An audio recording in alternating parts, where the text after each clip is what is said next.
The quiz? So we moved into female physiology just a bit last week on Wednesday when we were looking at the female reproductive structures. We looked at the follicle structures and the chromosome patterns, okay? So that's the first little bit that this structure covers. We reviewed spermatogenesis before we went into oogenesis. And remember, the chromosomal patterns are exactly the same. The major difference is that we have different sized cells. So when the primary spermatocyte divides to form two secondary spermatocytes, what's the chromosomal pattern? It's a chromosomal pattern of a secondary spermatocyte.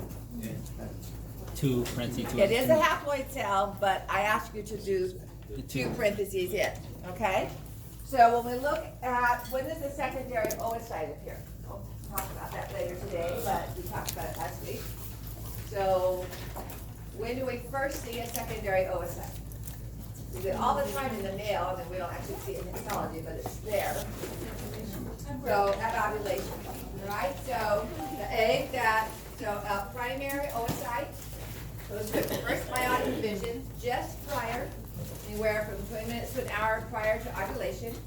And that first meiotic division is occurring just prior to ovulation. So the egg that is released with the zona pellucida and the corona radiata cells, a little bit of cumulus luciferase, the egg cloud, is already in what chromosomal pattern? So same as secondary spermatocytes, what was the chromosomal pattern just 40 seconds ago? Two parentheses in, all right? So when a primary oocyte, I won't draw the follicle.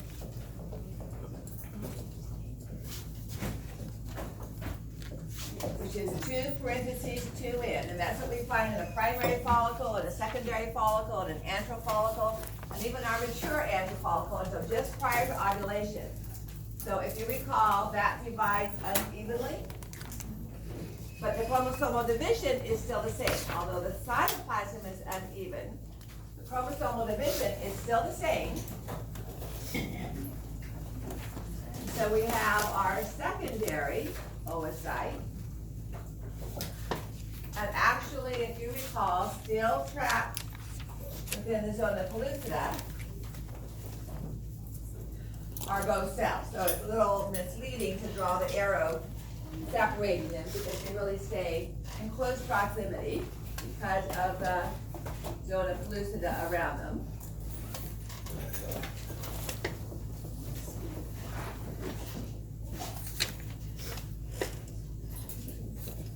All right, so both of these are products of the same first meiotic division.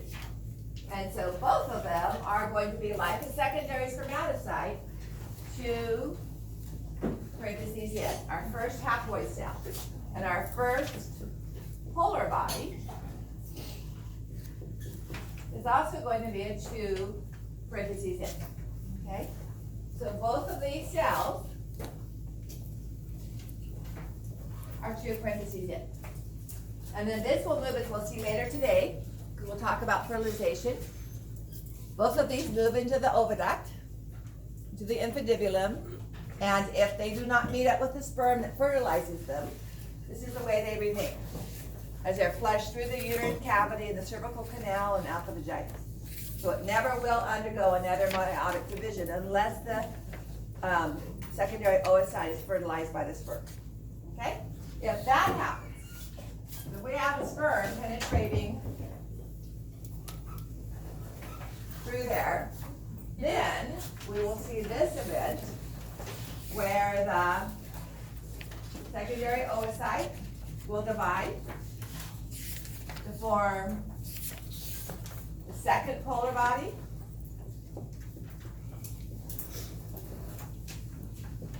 and the ootid. Although you seldom see it described as an ootid, it's usually called an ovum. Okay? But in our sequence with the male, we talked about a spermatid, so ootid is the parallel homologous term. And so now this is just an N, all right? And this is also just an N. So we're going to have the female in chromosome here. And we're gonna have a male in chromosome here when that division occurs, right after that division occurs, because it occurs because the male spermatozoa has fused and entered to the egg, okay? So that's a summary of where we left this physiology component last Wednesday. Any questions on that part? Okay.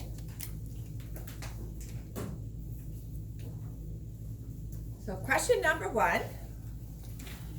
So back to homologous structures.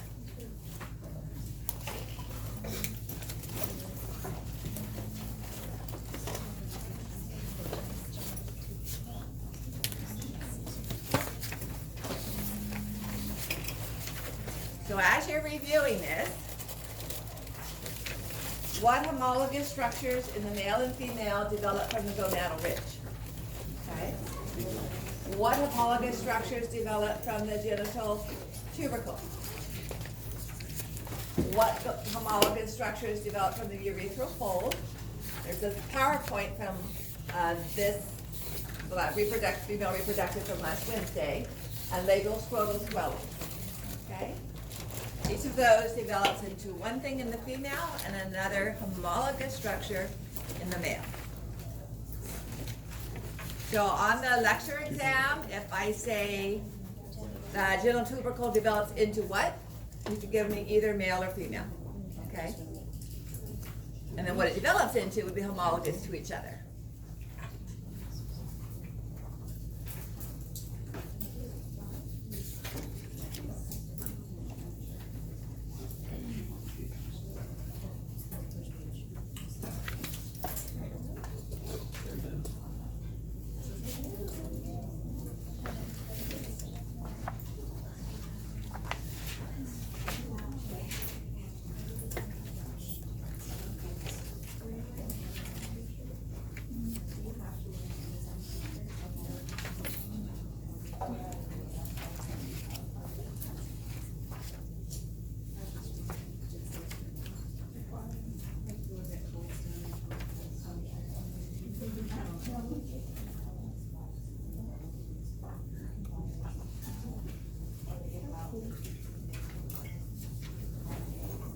Okay, would anyone like more time on question number 1? Feel free to raise your hand, don't be shy. Okay, moving on. Question number 2. The round ligament of the uterus. A, keeps the uterus tilted forward. B, is homologous to the gubernaculum testis. C, passes through the deep inguinal ring. It would be of the female I'm referring to, obviously. D, both A and B, or E, both A, B, and C. All the above.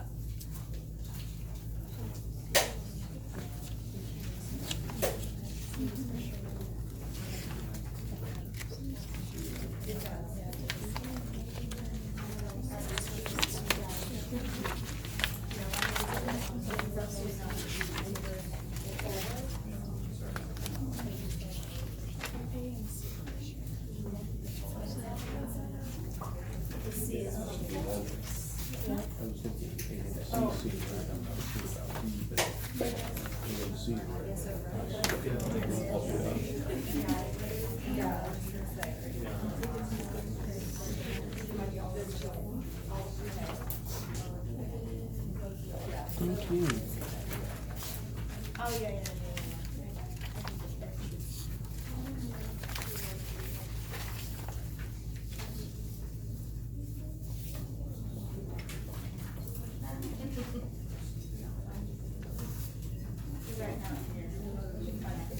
So hopefully you have a mental image of what the round ligament of the uterus is, since we were scheduled until Sunday to have the quiz today.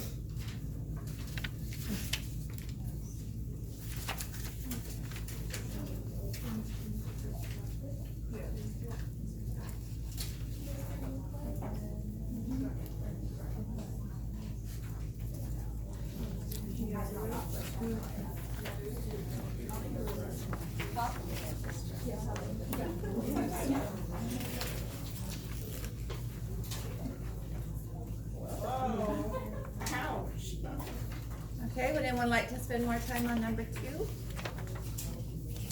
All right. So the next slide is the one that we've already seen for the male hormonal pathway. We're going to look at its homology in the female. So if you recall, in the male, we are still producing LH and FSH. Those hormones are the same in the female, although we can call LH interstitial cell stimulating hormone. It's really named for the cells they bind to in the female. LH and FSH are really terms for what they do in the female. Okay? So, anterior lobe of the pituitary produces LH when gonadotropin releasing hormone binds to it. Anybody remember the pathway by which GnRH activates the cells of the pituitary to synthesize LH and FSH? The portals? That's how it gets there. But once it binds, so GnRH binds to a G-coupled protein receptor, all right? And that G protein is the alpha, beta, gamma subunit. And the alpha subunit with GTP moves and attaches to what enzyme to trigger the process of synthesis of LH and FSH. You have 2 choices, major choices, adenylate cyclase or the phospholipase C system. Phospholipase C. So inositol triphosphate, diacylglycerol are going to be formed. All right, that happened in the male. It's going to happen in the female as well. And the anterior pituitary releases LH, which binds to receptors on the interstitial cells. And that uses the adenylate cyclic system now. Okay, within the interstitial cells, FSLH causes the interstitial cells to synthesize testosterone, which is a steroid-based hormone. So that's going to be developed via the mitochondria and the smoothie R. But the regulation of that is an adenylate cyclase second messenger regulation. All right, the FSH binds to our Sertoli cells. That's what succintaccular cells are. And they release androgen binding protein, which keeps the testosterone levels high within the lumen of the seminiferous tubule to regulate sperm development, and inhibin, which has a negative feedback on FSH and LH, whereas testosterone has a negative feedback on the gonadotropin releasing hormone. So testosterone levels are high, GnRH is low, and subsequently LH and FSH are low. Okay? So let's see how this matches up with changes in the, this is just the same thing. So here we looked at this diagram already for the male.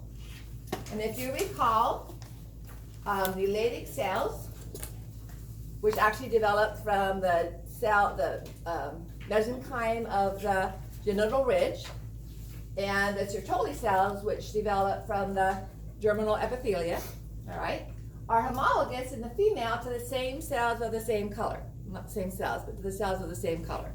So if you're keeping a list of homologous structures, interstitial cells of Leydig, or interstitial cells or Leydig cells, I'm gonna stop saying all of those, okay, just Leydig cells, are homologous in the female to the theca cells, the theca interna cells.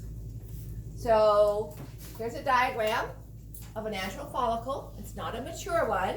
These are all primary follicles within the cortex of the ovary. Here are the follicular cells. Remember I said that was the same as granulosa cells? And here is the zona pellucida with the cumulus oophoris, and the single layer here on the zona pellucida is our corona radiata. But just outside this dark line of nuclei, where there's a basement membrane, we have our theca interna cells. All right, and then outside of that, more fibroblast-like tissue, which is theca externa, and that doesn't enter into our hormone synthesis. So these theca externa cells are the functional physiological equivalent, homologous, to the interstitial cells. So what do the interstitial cells do for the male? Under the influence of LH, they produce testosterone, okay, by taking cholesterol, modifying it to pregnenolone and androstenedione, which is then converted to testosterone. All right, so what do the Sertoli cells do with testosterone? Some of the testosterone, which is a lipid base, so it's dissolved, passes through the plasma membrane into the Sertoli cells.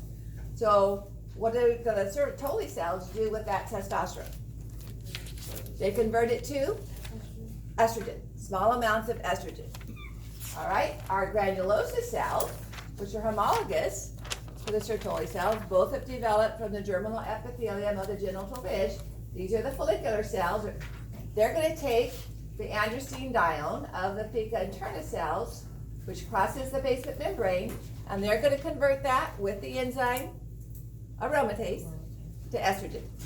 Okay, so the same physiology that we described for the male, you already know, or at least you will recall with a little bit of study, it's not new material, is going to occur in the granulosa cells. The difference is the amount. All right, so the male is producing a lot of testosterone, the female is doing a lot of the estrogen. But the same sequences and the same steps are going to occur. So here's that blue line is the basement membrane separating the theca interna cells from the follicular or granulosa cells. And again, here's a histology of what we just saw. Here's the basement membrane. Here's the theca interna cells binding what hormone? What's their homologous cells in the male? Interstitial. So what cells bind to interstitial? LH. All right, so LH is going to bind to these theca interna cells. They're going to make not complete testosterone. They stop at the androstenedione precursor, which crosses into the follicular cells. And what hormone binds to the follicular cells? FSH, follicle stimulating hormone. Okay, so again, our sequences are still the same. So having gone through that, the enzyme aromatase characteristically functions in which of these cells? The follicular or granulosa cells here, or the theca interna cells out here, right?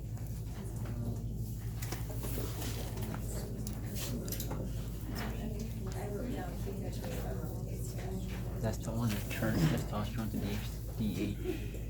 So there are two hormones I asked you to keep straight between the Leydig cells and the Sertoli cells in the male.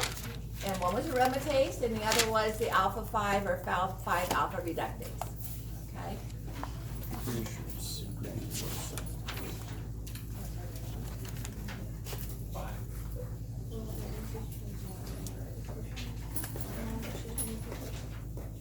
Granulosa is homologous to Sertoli cells.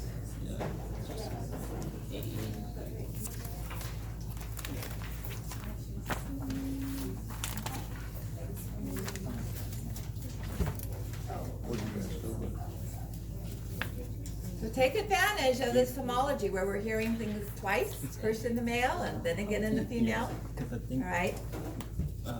follicle is homologous to Sertoli cells. Sertoli, that's where testosterone gets turned to estrogen.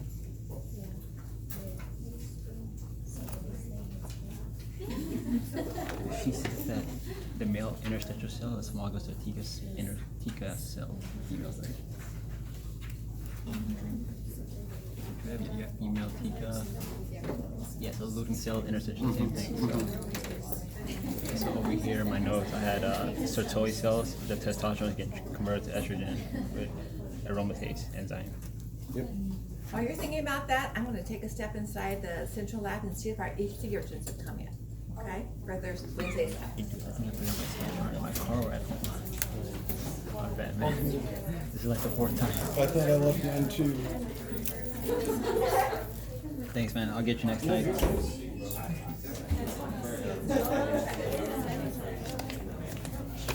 Okay, the mommies and daddies are due tomorrow morning. For what? For sea urchins?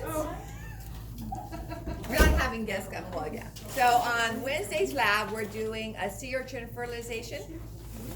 So we will, the lab techs will be injecting the sea urchins with potassium chloride, and the male will release sperm, which will be captured into seawater, and the females will release eggs, and the lab techs will go ahead and allow them to meet. So when we have lab on Wednesday, there will already have been some fertilized, hopefully, that are in the 2-cell, 4-cell, 8-cell stage.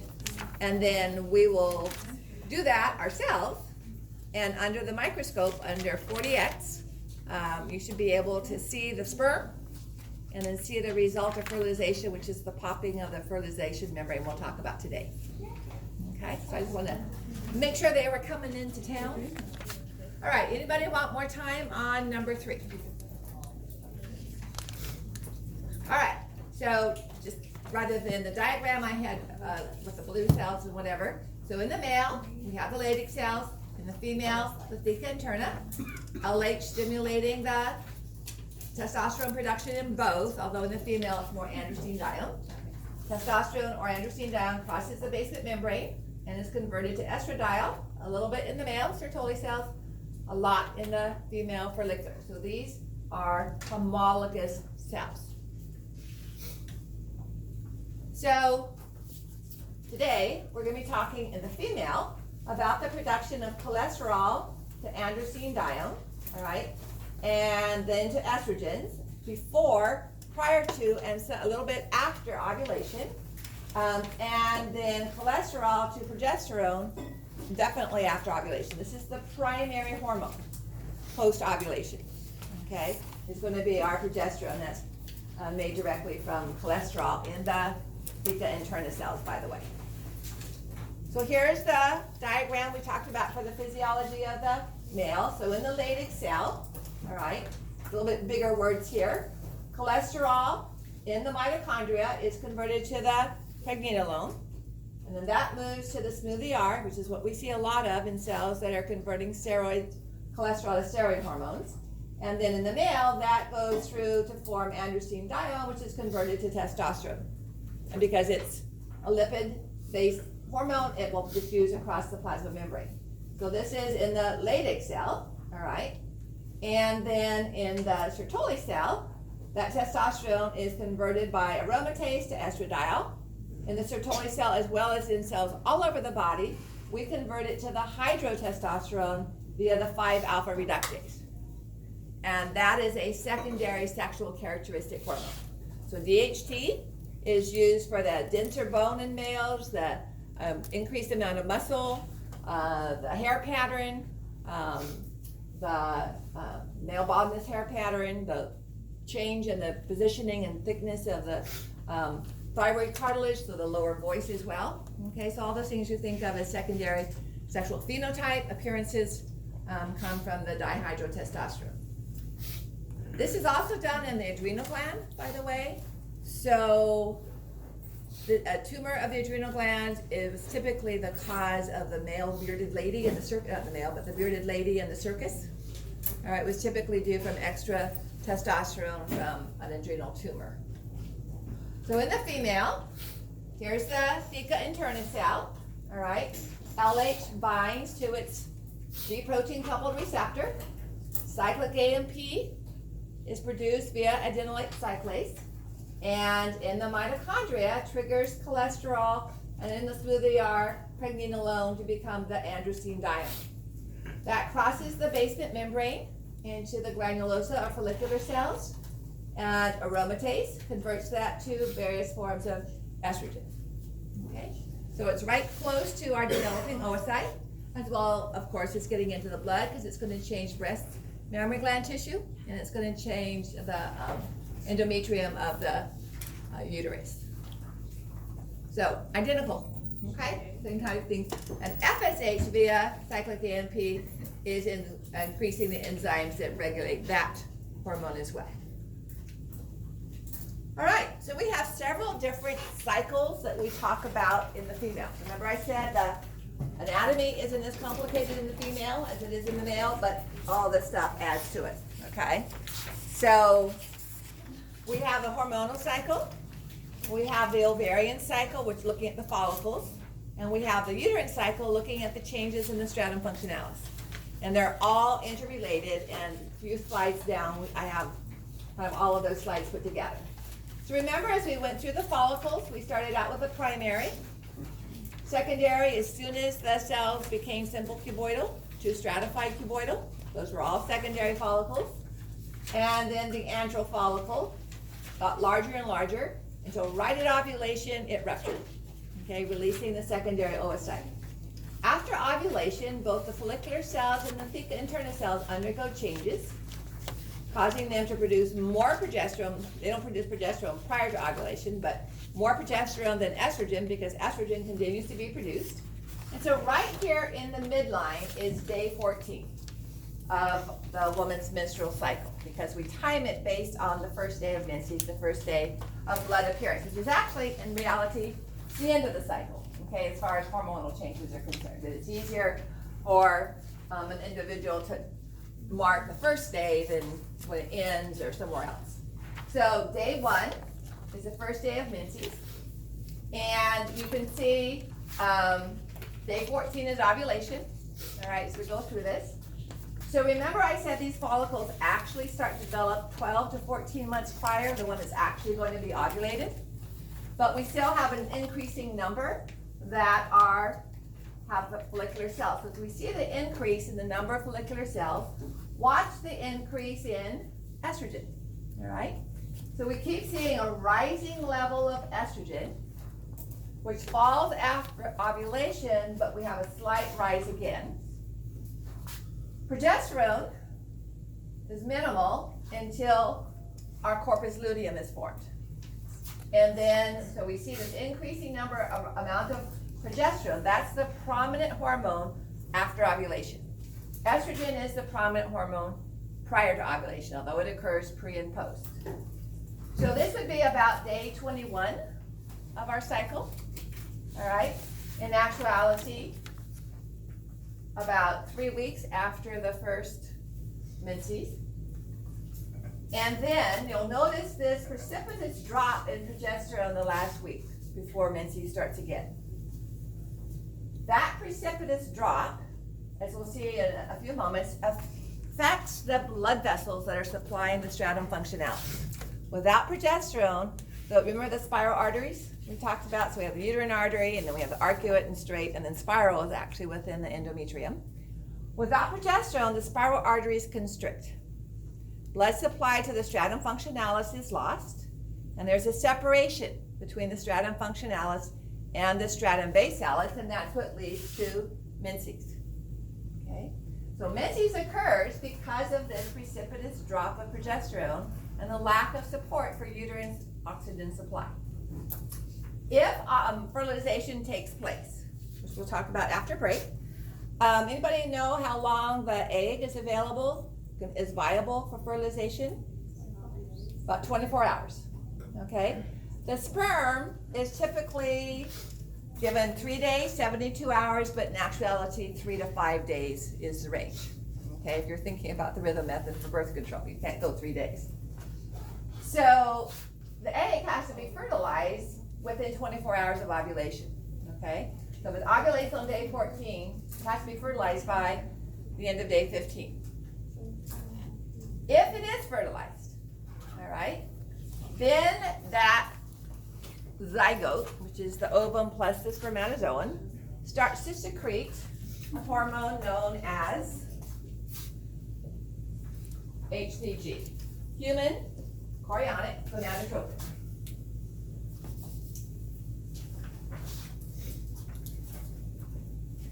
Chorion refers to fetal tissue development.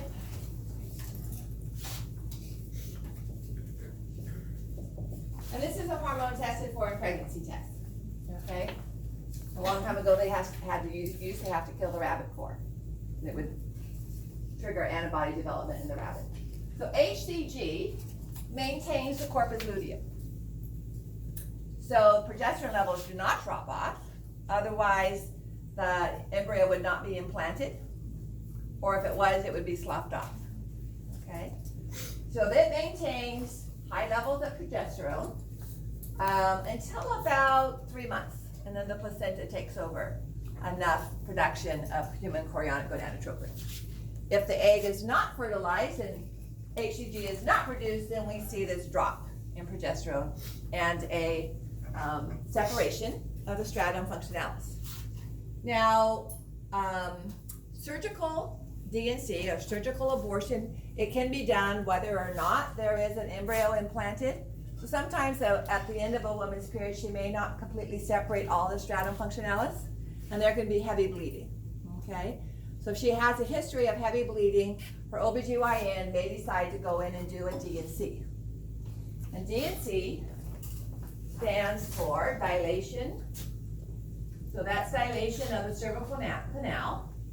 It's sometimes done with drugs, sometimes just inserting certain seaweeds. And the chemicals of the seaweed cause the cervix to relax and dilate. And then curettage means cutting. In actuality, it's a scraping with a knife blade to scrape the stratum functionalis off of the stratum basalis. If there is an embryo implanted in the stratum functionalis, then it's going to scrape the embryo off as well, okay? So that's a surgical abortion. A chemical abortion was not allowed in the States for quite a while, until late 90s, I believe, until the FDA approved, it used to be called the French abortion pill. And this is RU486. All right, this actually binds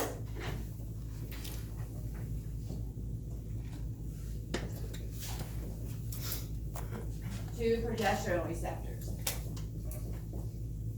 But it doesn't activate, okay? It binds as an agonist, antagonist.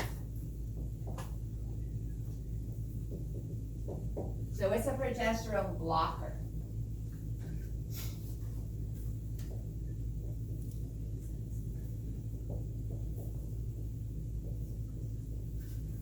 It doesn't prevent the sperm from fertilizing the egg, okay? It's usually taken after the woman discovers she's pregnant. It's not a safety measure, it's not the morning after pill, okay? That prevents either ovulation or prevents implantation. This is something that occurs after implantation. So when we go through some of these contraceptive measures, we'll finish on Wednesday, I kind of give my students an idea of what's happening, because depending on your own personal beliefs, some people don't want to block the sperm from meeting the egg. For some, that's okay, but they can't implant. And for others, it's okay to remove the embryo after implantation. All right, so I'm going to be clear on what is happening at each stage. So with this one, with RU486, the sperm has already fertilized the egg, the embryo is already implanted, and then this causes this to occur several weeks to months, a couple of months, 2 to 3 months afterwards. So it's a chemical abortion because it separates the stratum functionalis from the stratum basalis, okay? There's usually a two-part, the RU486 is usually the first one, and it's followed up with the second one. And those are usually, can be done at home, although there have been not many, but at least 2 cases where the woman has died, usually from bleeding, because this is not done directly under a doctor's supervision, okay? All right, so before we move this, I want to reinforce that the increase in estrogen amounts is due to the increase in the number of follicular cells, converting the androstenedione to estrogen, all right, with that aromatase influence. So as that occurs, as estrogen levels are increasing, what would you expect is happening to GnRH?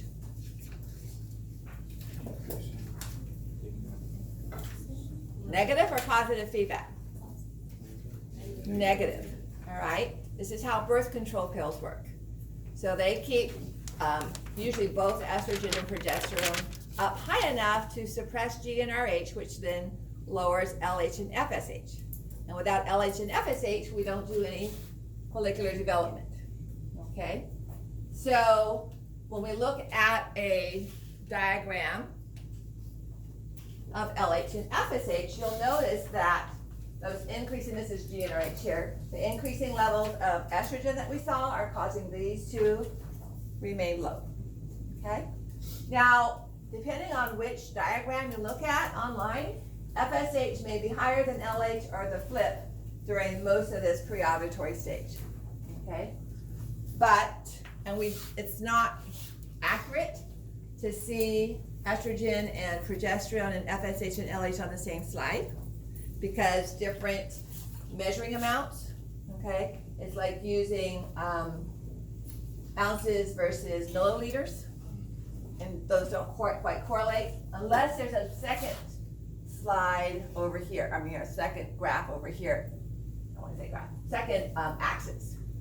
So we have our x-axis for time, and our y-axis, it could be levels of estrogen and inhibin. And if there's another one over here, then you could superimplant superimpose rather, the LH and FSH. But I usually like to show those as two separate ones. We kind of have to go back and forth. Now notice this spike of LH. It's caused because the GnRH is spiking, although typically in a discussion that's left off. Okay, so let's back up one more time to the estrogen. Everything else, all the levels of GnRH and subsequently LH and FSH, LH and FSH are kept low. But then we get to this spike of estrogen correlated by the spike of GnRH and LH. That's a positive feedback effect, all right? So with moderately high levels of estrogen, we get a positive feedback on this LH, a little bit of FSH, but primarily on LH, and that triggers ovulation, okay? If you're following temperature, basal temperature, you're gonna see a spike of 2 to 3 degrees in basal temperature as well. Well, not 2, like 1.5 or so. So that's why the LH spikes. It's due to a positive feedback of the estrogen levels. All right, and then we have estrogen making another and progesterone, and that keeps our FSH and LH low again. Until both of those estrogen and progesterone levels start to fall, and then we see a negative feedback allowing FSH and LH to climb again. So here's a diagram that puts the hormonal changes in line with the follicular changes. So this would be the ovarian cycle, the hormonal cycle, and now we can link it up to what's happening in the uterus. Okay? Remember I said dropping levels of progesterone are going to cause the blood vessels to lose their continuity and constrict. When that happens, we see the stratum functionalis separating from stratum basalis as a result of that. And so the first day of menses is the first day of the ovarian cycle or menstrual cycle, okay? Usually around 5 to 7, it varies from woman to woman. There is a regrowth of the simple columnar epithelia over the uterine lining. That comes from the uterine glands whose base is still in the stratum functionalis. Then as we see estrogen increasing, we see an increase in the thickness of the stratum functionalis. So all of this you can see explaining other changes because of what's happening in the hormones. Estrogen continues to cause an increase in the thickness of the stratum functionalis, and the uterine glands tend to get very long and coiled on themselves. But what's the major hormone of our post-ovulation time? Progesterone. So progesterone is going to cause an increase in the length of the spiral arteries. Okay, so those two overlap. At the same time that we see an increase in estrogen here, not only is the uterus thickening because of the uterine gland and connective tissue, but the mammary glands are changing. And remember how I talked about the alveolar ducts? Many of the cells get converted to form secretory cells. That's estrogen influence, okay? They don't start to make milk proteins every month because that requires prolactin. And then oxytocin is the epithelial cells around the ducts squeeze the milk for milk release. So we have 3 hormones involved